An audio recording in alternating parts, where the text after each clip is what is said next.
Hi there, MFK here. So today I'm going to do the tutorial video for the topic 3, FIN533, which is the taxation. So at this stage, I hope that you have read through the case Iswan Lufti and Khaira Lydia, 20 years old. Okay, more about 20 years old. Okay, they have about 2 children, Adam and Hawa. So what else? Okay, what important here is in the case of income, 60,000 for S1 and then 38,000 for Khaira.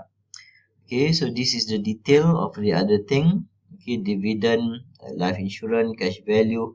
So please read up until the ends of the case study or pilot case.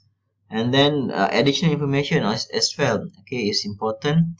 Okay, because some of it it may has to be reflected. Okay, say for example number one, ASN, whether it is taxable or not. So this is something that we have to decide later.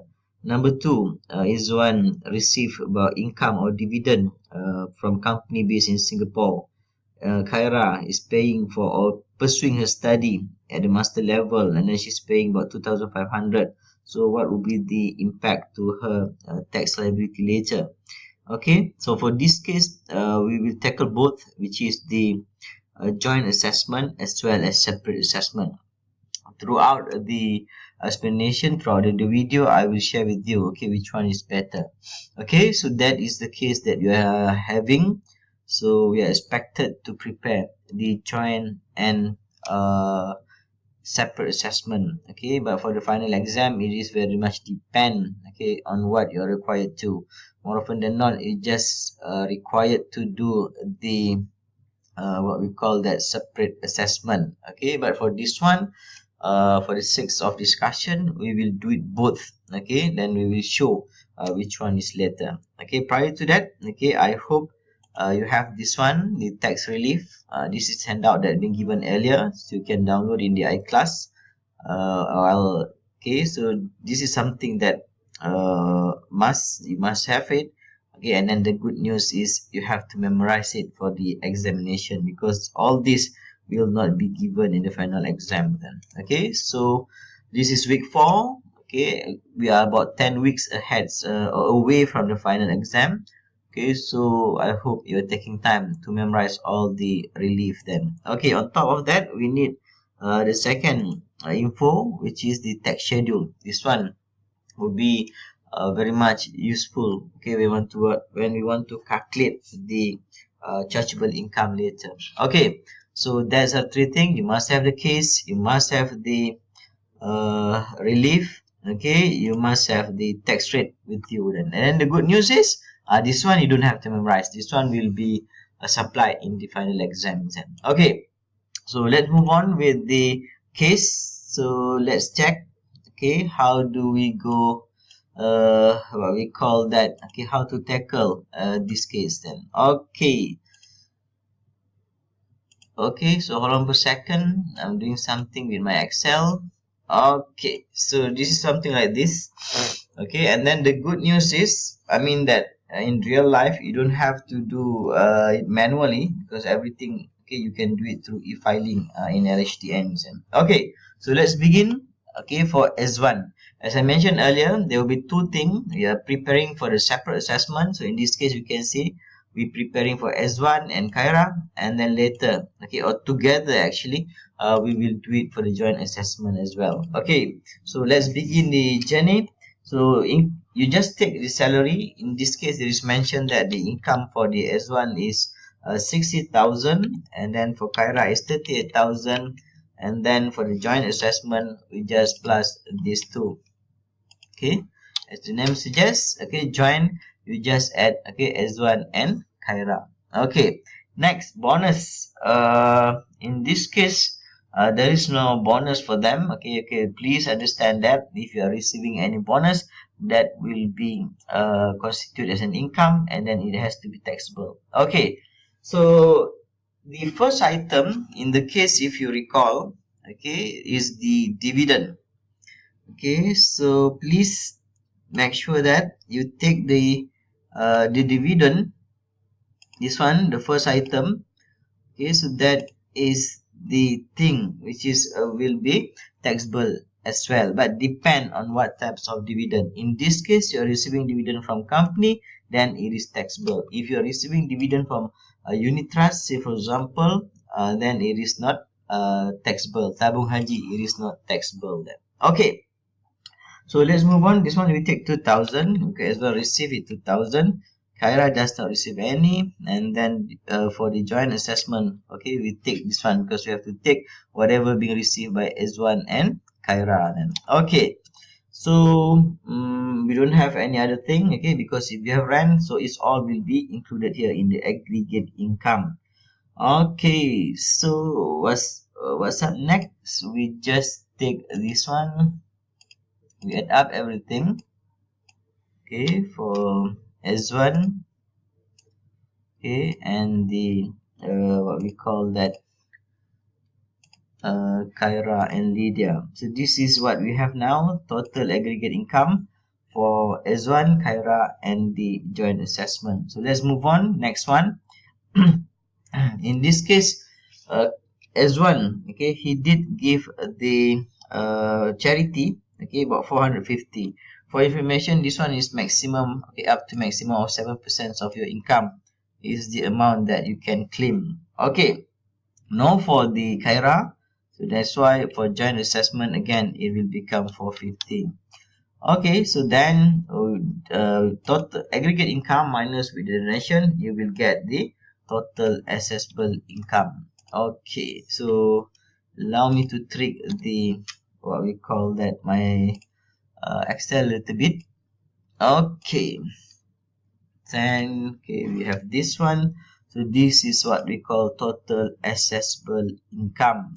Okay, so moving forward, moving on.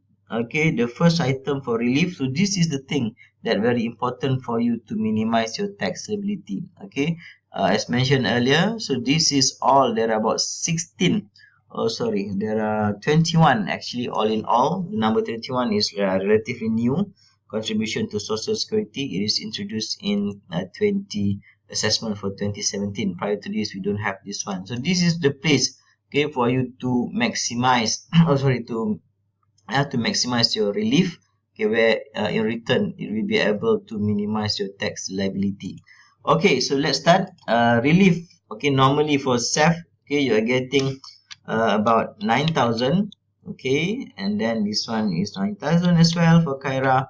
Okay, 9,000 by 9,000 is not 18,000 but will be 9,000. So this is the thing that you have to be careful in the joint assessment. Not everything that you have to add, okay, because you have the cap.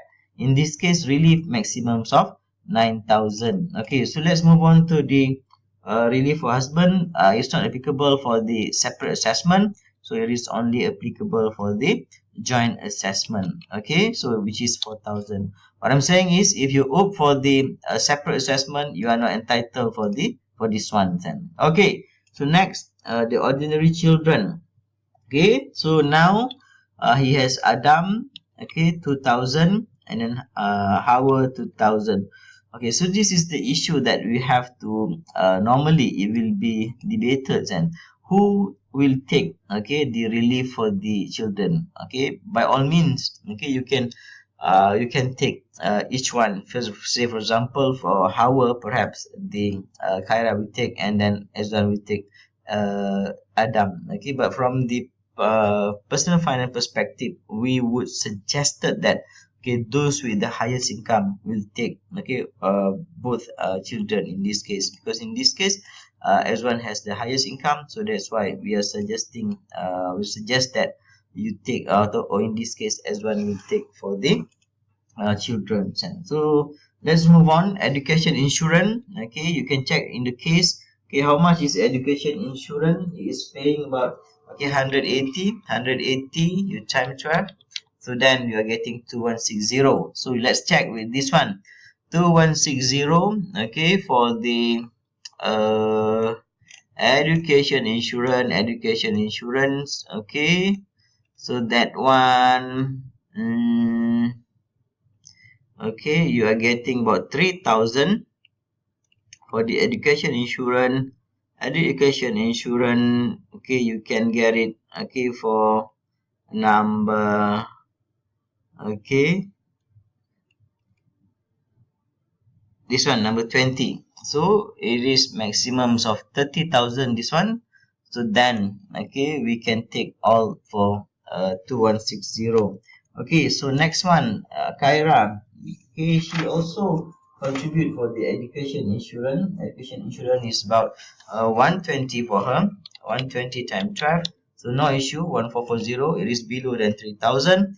And then, so this one, okay, we plus plus this, okay, it become 3,600. So this is the one that I mentioned just now.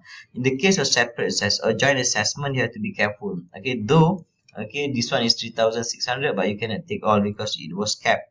For the education insurance, it is capped at 3,000. Okay, so then let's move on with the EPF and life insurance. Okay, maximum of 6,000. So you just check. Okay, EPF and insurance, in the case of S1, it is mentioned then, okay, 11% of, okay, 11% of his what we call that, salary. Okay, oops, sorry, it should be times here. Okay, so 6,600 again for life insurance. Okay, it is about maximum of 6,000. Okay, so check this one I mentioned earlier. So this is one of the thing that which is important for us to have when you want to do the what we call that, taxation. Okay, so for the EPF, it is mentioned then it is maximums of 6,000. This one, okay, including with the life insurance, 16. So that's why only 6,000 here. Okay, so the same goes here, 11% of her salary. Okay, this one. And then, okay, you have 4180. Oops, what happened? Okay, 4180. Okay, okay, so this is how much, okay, the EPF for the Kyra. But as I mentioned earlier, for this item, EPF and life insurance, because we don't do it for S1, okay, because it has it reach a maximum of 6,000. For this one, it is less than 6,000. So by all means, we could continue by calculating the life insurance. She's paying about 120, okay, monthly times 12. So let's check. So you see that the amount is 5620. So she's still entitled to claim, okay, because the maximum for EPF and life insurance is 6,000. Okay, so let's move on to the next item, which is SSPN. So let's check how does they pay for the SSPN. S1 is contributing about 200, okay, monthly to SSPN. What about the Kyra? Kyra is about 120. Okay, SSPN is about, sorry, 200 as well. Okay, for Kyra. So then, okay, we have the same thing. Okay, this one for the joint assessment, okay, we can add both. So they will have about 4,800, okay, for the what we call that, SSPN.